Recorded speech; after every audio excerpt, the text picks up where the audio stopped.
What? Whipped cream? No, because did you know the satellite Hazelpudding is Korean TV? Oh, focus. I'm saying I feel bad. We're just turning up the Hazel for the TV, the air conditioner, and the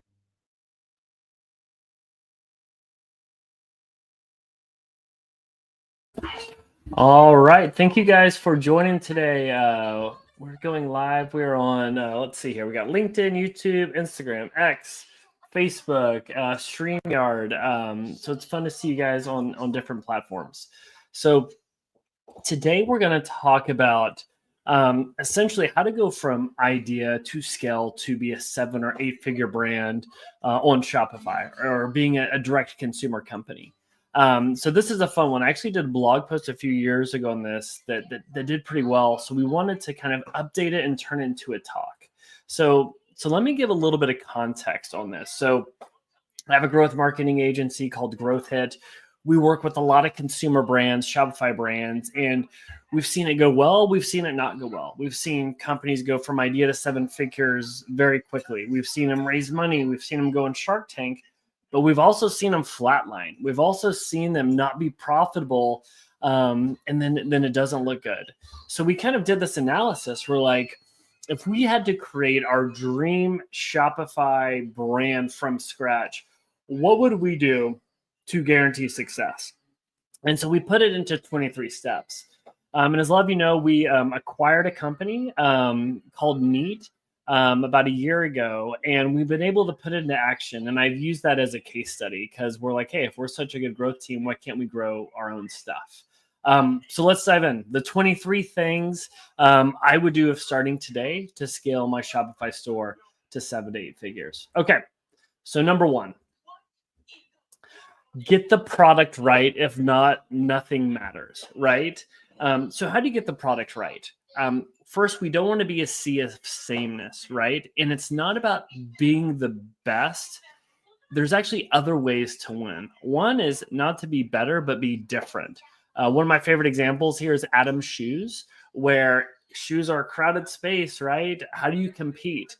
So they want to be different, and they do it by not having shoes in half sizes, but quarter sizes. And you can order a different size shoe for either foot, because I think 70% of people have different size feet.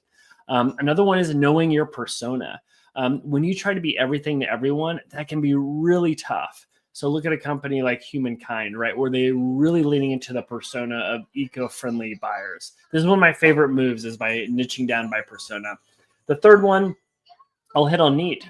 For us, it's about solving a problem. And for that, that's people that sweat, people that have hyperhidrosis. You don't want to show pit stains or back sweat. So that's what we're going after. So that's step 1. Get the problem right. Do you know why people should care? Okay, let's go to the next one.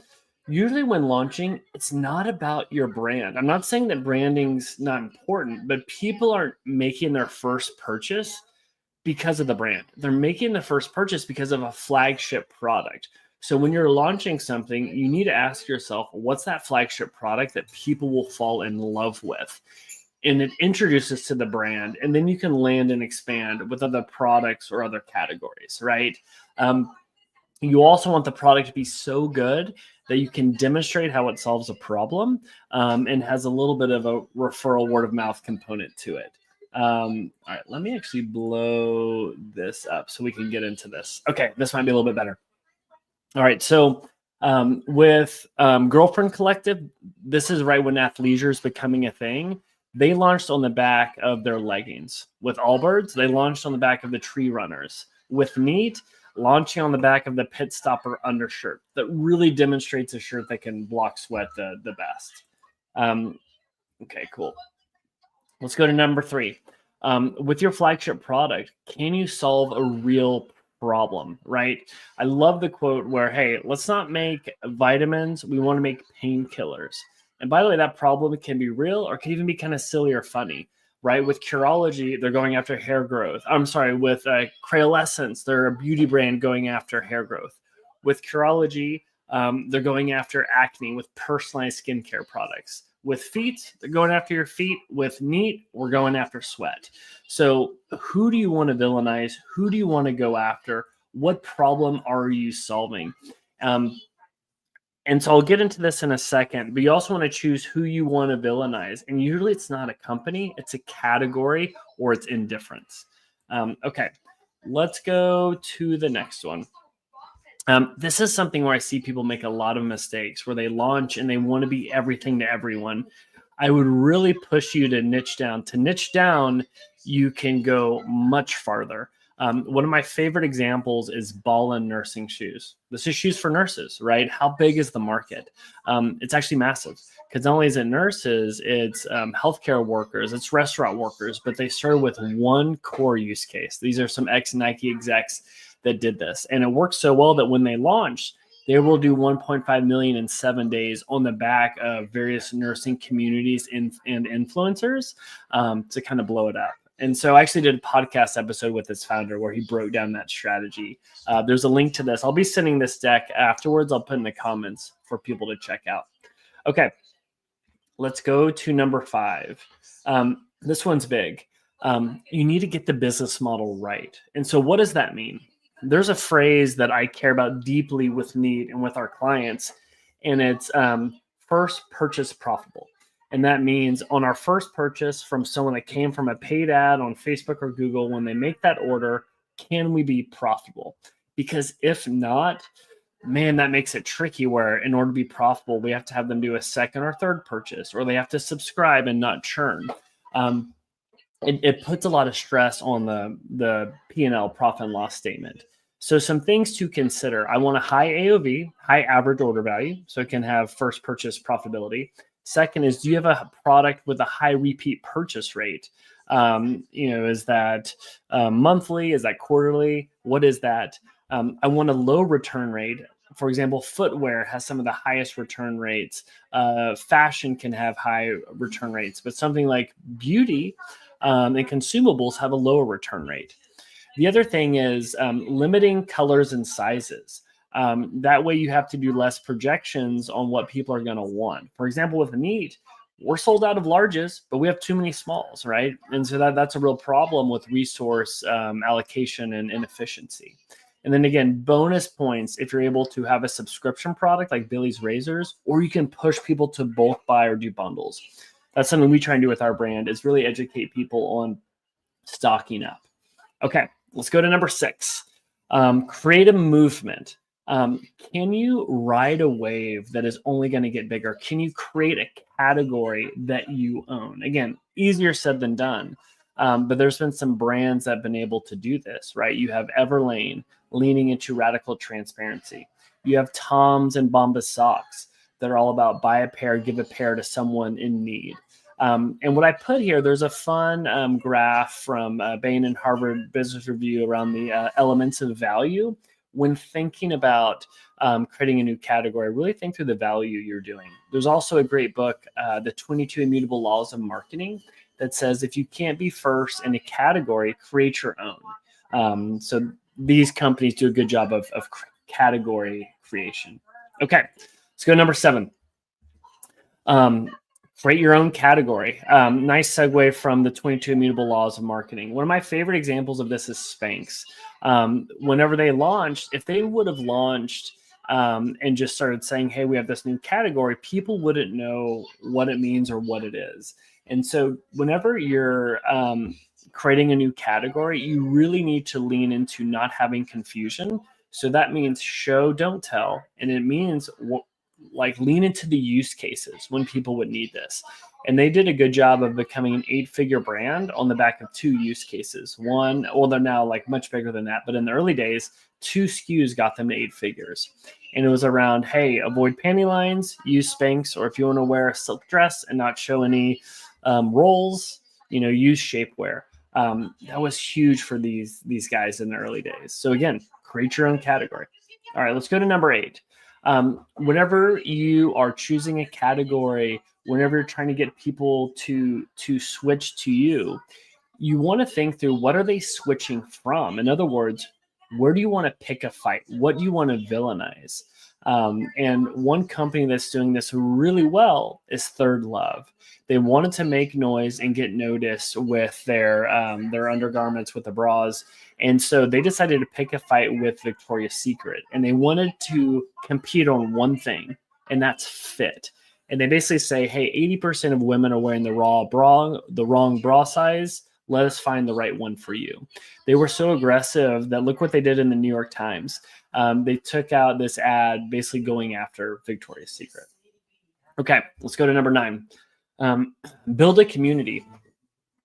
So a lot of times companies can be way too dependent on paid acquisition. Candidly, need is right now. A way to diversify is obviously to do search engine optimization, do non-paid channels. But one of the best ones, if you can pull it off, is building a community. And there's no better time to do that than in the early days, because you're able to get those early adopters that are passionate about the problem you solve, passionate about the category you're creating. They want to feel tied to the brand, help give feedback on the product. And so from Glossier to Lululemon to Crayola Essence, they've done a really good job of that. Like with, let's see, Lululemon, they're doing meetups, they're doing yoga on the rooftop, yoga in the park. They're using Meetup as a platform. Crayola Essence has a huge Facebook group.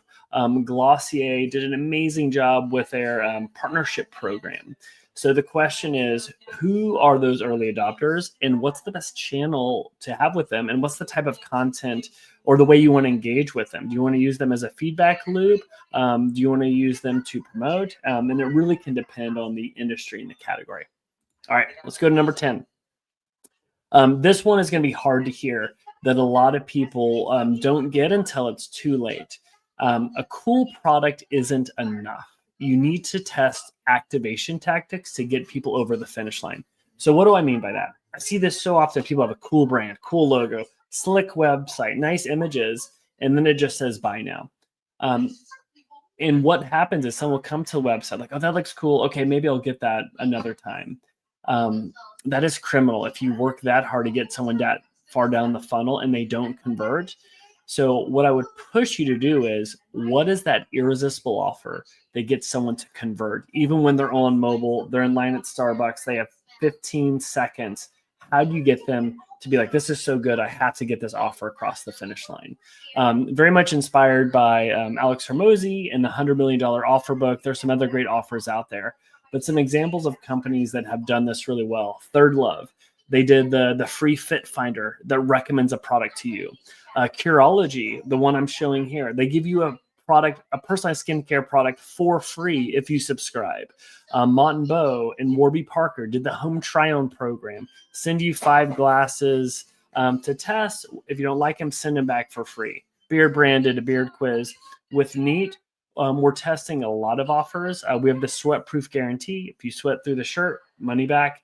And then we have our starter pack bundle, which candidly has worked the best and scaled the best. Okay. Number 11. This one is big. If you get this, you get a black belt in marketing. As you get people to activate and fall in love with your product, how do you turn customers into marketers? In other words, how do you create a viral loop, right? So there's a few ways people have done in the past that I would say are a little outdated. And it's how can you remix or reinvent on top of that? So what I'm showing is one that is iconic, that you'd want to reinvent on the top of. So when Harry's, which is subscription razors, was launching, they built a wait list. And when you get on the wait list, you would then go to this page where like, hey, if you share this with 5 friends, we'll give you free shaving cream. Share with 10 friends, you get free razor and blades. If you if you share it to 50 people, we'll give you a year's supply of products. On average, everyone that signed up invited 8 people, and they were able to get their wait list to over 100,000. Girlfriend Collective, if you would share their product on Facebook or Instagram, they would give you $90 leggings for free. They got 200,000 new customers on the back of this. We've been testing this with Neat. It worked a little too well. We quickly got 200 new customers, but we're pausing it to see what their lifetime value is, to see those repeat purchase orders. But again, this is one. We had another brand. We got, I think, 10,000 new customers in a day on the back of a referral mechanism. Okay, let's go to number 12. Invest early in organic traffic, because I see this play out way too often where companies scale on the back of paid, and then there's an algorithm change, or ads aren't as efficient, or cost per impressions go up. And they're like, oh my gosh, I wish I would have diversified earlier. So if you can get a non-paid channel working, like search engine optimization to be good on rankings, or even ranking with an AI using a tool like Noatoa, that's huge. An Honest Company did a very good job of this, where they went for top of funnel searches, like this one right here. What is tocopherol? To be one of the first results, to catch those early adopters with high intent and then funnel them to the product. Okay, let's go to number 13. Don't worry, we've got 10 more. Hopefully you guys are still holding on. Retention is the new CAC, customer acquisition cost. In other words, you know what your greatest growth hack is? Having strong retention. So as ad costs go up, are you investing in your email program, in SMS, in a loyalty program, in your life cycle marketing, your email automation flows? Some ways to think about doing this is, hey, how do we have really good segmentation and personalization? Do we understand the buying journey and what to funnel people to? The other call out with SMS or text messages, are you doing something creative that is different from your email strategy? For example, we had a wine brand where we would do text message, SMS marketing, where you could connect with a sommelier. Curology, you can text message with a dermatologist. That allowed them to get their retention to over 10 months. So again, some of you have products where it's a little bit harder to have high retention, but it's something I would definitely be wanting to push. All right. The other component is customer services marketing, especially for products or brands that have a high repeat purchase, or maybe you're in a category with a high return rate. If you can delight people with customer service, you're going to create amazing brand loyalty and affinity to where they're not going to switch and they're going to want to stay with you. Warby Parker in the early days would do custom YouTube videos to customers. Bonobos had the ninjas that they would go after. Some things we're testing right now is how we can use really smart AI tools to get people information they want faster, but also use that to arm our customer service agents with better data so they can better serve customers and clients. But obviously, this is a big one. Okay, this is one of the biggest ones that we did for our own brand, Neat. And it's investing in CRO, conversion rate optimization, to unlock growth. So what does that mean? What it means is, do you have a website that can convert paid traffic to customers? Because here's what I see happen. Most people will overspend on Facebook ads, Google ads, Instagram ads, and they will neglect their website. But they have like a 0.51% conversion rate. You double that conversion rate, you're going to double your business. Why wouldn't you focus on that? So with Neat in the early days, you can kind of see the before photo here. It didn't convey the message. We're about to sell a $40 shirt and the headline just says nothing but Neat. What does that even mean? So with our updated web page, as you can see, it's like make the switch. You know, unlike regular shirts, ours hide pit stains and back sweat. We have a photo or an image or a video demonstrating the product. Actually, I can even go to the website if this is helpful. So yeah, like right when we acquired this company, this was priority number one, was updating this website to make it a conversion machine.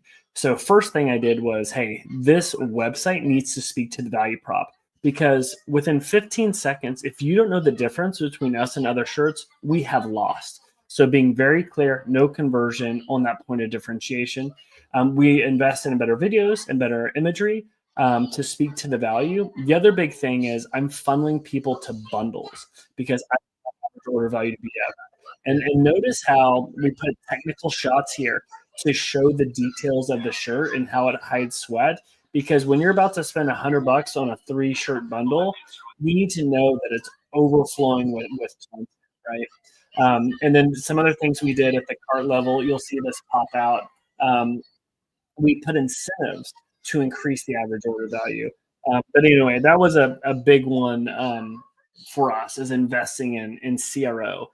We got the conversion rate from 0.7 to 4%. And then our average order value, instead of spending $50 per visit, people would spend 100. This was transformative for the business model, as you can imagine. Which leads to the next one, which is Meta and Instagram. So most companies we see going to 7 and 8 figures are becoming black belt at Meta and Instagram, specifically on their creative studio. There's not enough time. We've done a whole separate workshop on how to scale from $10 a day to $1,000 per day. But a couple call outs is overinvest in high quality creative that speaks to your point of differentiation or the problem you solve. But that doesn't mean it has to be high quality content. Our best content is actually the ugly ads I don't like, and it's user generated content. And unfortunately, here's the first ad we did that won, and it was me, not somebody else, because I was like, I'm just going to do it myself. And then we used this ad to show other creators who since have made better ads than me. But let me I'll let you watch the video. Here's the one ad that really helped our brand take off. And we tested 8 where some of them couldn't scale, but this one scaled. So I'll hit play on this real quick so we can watch. Oh, maybe this will need to pop out to a screen. I apologize. I don't know if you're going to be able to hear it, but I'll hit play. You'll get the feel for it as you watch it.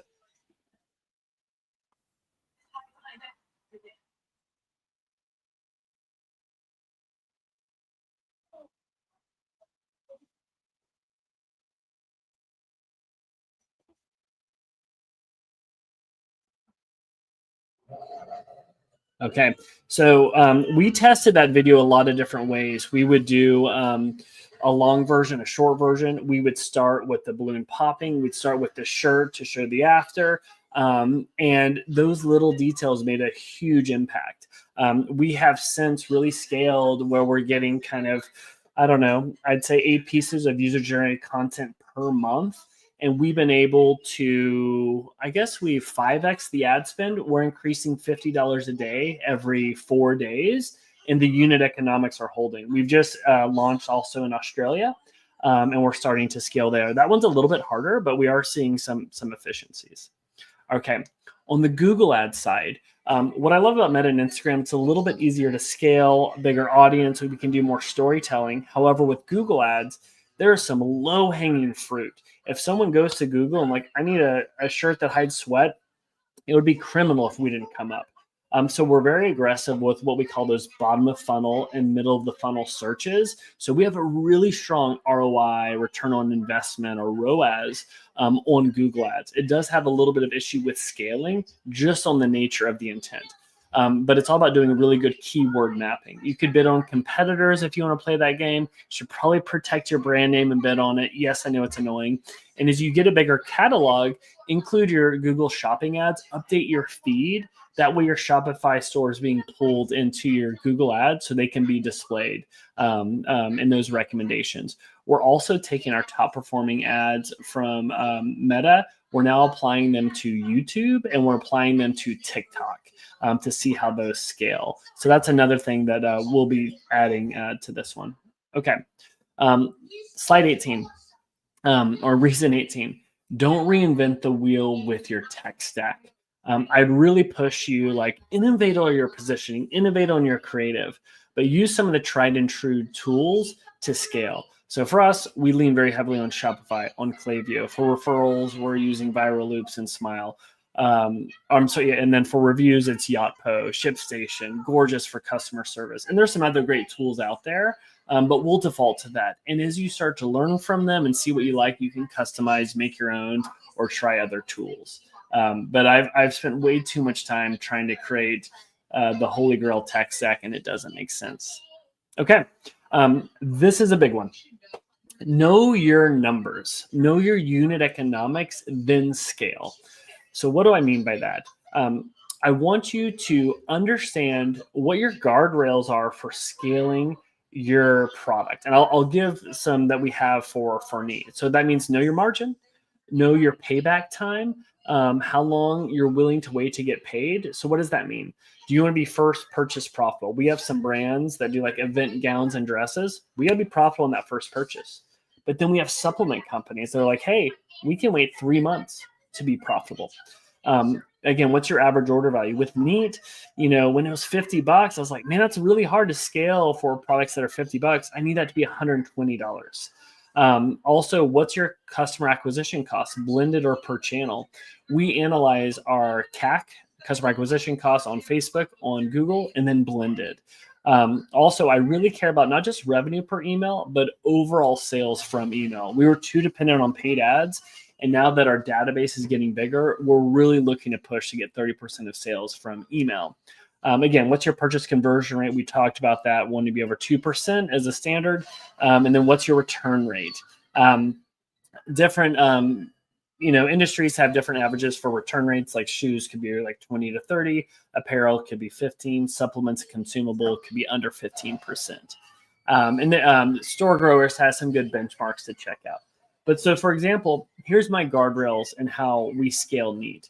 It's like we can have a ROAS as low as, call it like 1.75, and we're going to scale. Right now, our ROAS is really strong, and that actually tells me we're not spending enough. Also, like I'm willing to spend up to $100 to acquire a customer. We're well below that. But as I look at our metrics each week and we're within those guardrails, we're increasing the spend. And if we start to approach a barrier, then I would reassess.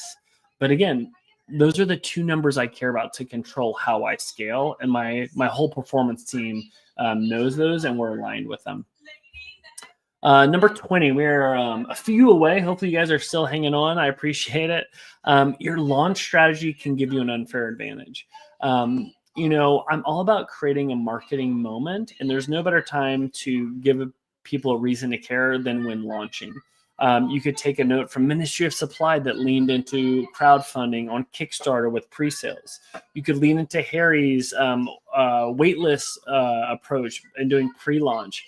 With Bala Shoes, they spoke to 500 nurses before launching. On the day of launch, they sent an individual email to each one, and that's how they did 7 figures on launch day. I did a whole report on this, 7 successful product launch examples to test out. I'll put, there's a link to it in this deck as well. But one thing that we're trying to do with Neat is we launch new colors and styles. We're pre-launching and giving you a discount for getting early access to things. So that's a muscle we're looking to build. All right, a few more here. Okay, this is my favorite one. This is probably the worst slide because you can't read it, but let me tell you why it's important. You've got your foundation of your positioning, everything going. Now it's like, okay, what are we doing for the next week, month, quarter, year? I don't know about you, but I do not like to-do lists. Nothing gets done with a to-do list. I'm all about the calendar. I want you to calendar out all of your marketing motions. So what is this? So right now you've got months 1 through 12. So January to December up here on the x-axis. On the y-axis, these are all the different marketing initiatives you could be doing. And I'm going to put it into 2 simple categories. Always on. What are you always doing throughout the year? We're always doing Facebook ads, Instagram ads, TikTok ads, Pinterest, Google ads. We're always doing SEO-focused blog posts. We're always doing conversion rate optimization. We're always sending email. Okay, got it. Maybe you're always doing affiliate marketing. But here's the big one. What are your marketing moments or growth events throughout the year? How often are you launching a product? How often are you doing an influencer campaign? How often are you doing giveaways? How often are you doing discounts? How often are you doing partnerships or collabs? How often do you do PR stunts or go on a podcast tour? How often do you do some crazy offer, activation, or create a tool and do engineering as marketing? The most impressive brands that have gone to 7 or 8 figures are the ones that every month make noise. They give you a reason to care. And there's one other component I want to tie to this growth calendar, and it's this. Build your calendar, build your strategy around your seasonal dips and spikes. So what I'm showing here is, see this green line? Usually, this isn't always standard, but usually there's maybe 2 big spikes with your business model, your industry. Let's say Q4 is big because of the holidays, and maybe it's a summer product, so it's really big in the summertime. But it's also, hey, Q1's rough for us. There's no demand. Or, hey, the fall's really rough between summer and Q4.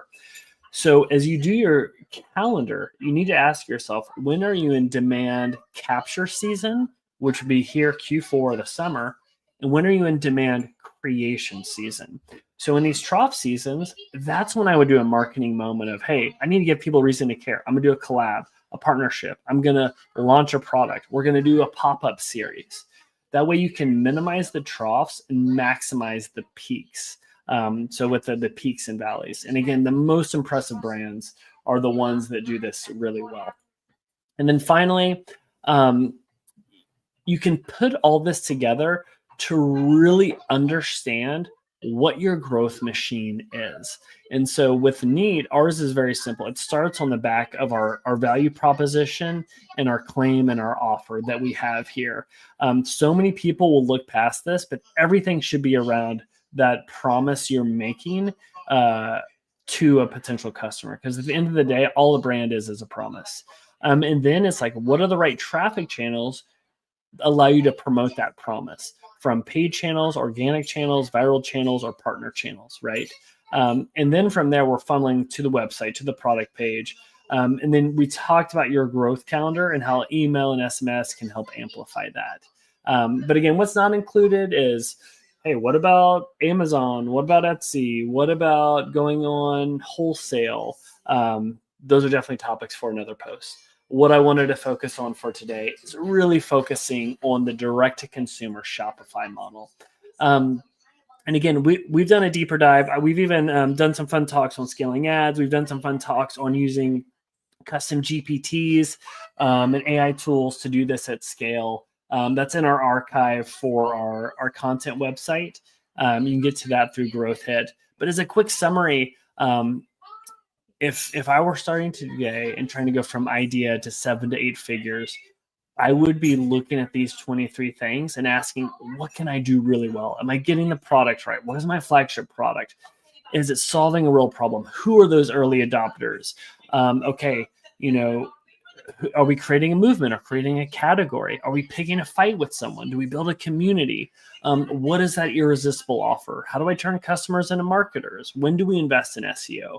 And then really being black belt at how you do your paid ads, how you do creative, making sure you've invested in conversion rate optimization to have a website that can convert.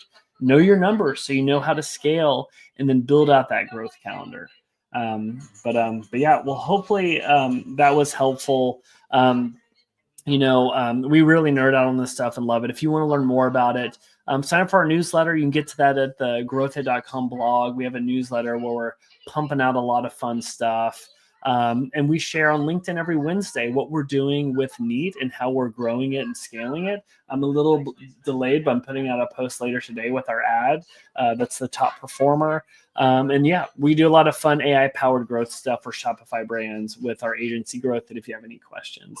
But yeah, hopefully you got something out of this. Would love to know your thoughts or feedback in the comments. It's fun to see how many attendees we have here. And if you, for whatever reason, didn't get to see all of this, we'll be publishing this as well on our content website. We'll put a link to that. But thank you guys so much for the time today. Really appreciate it.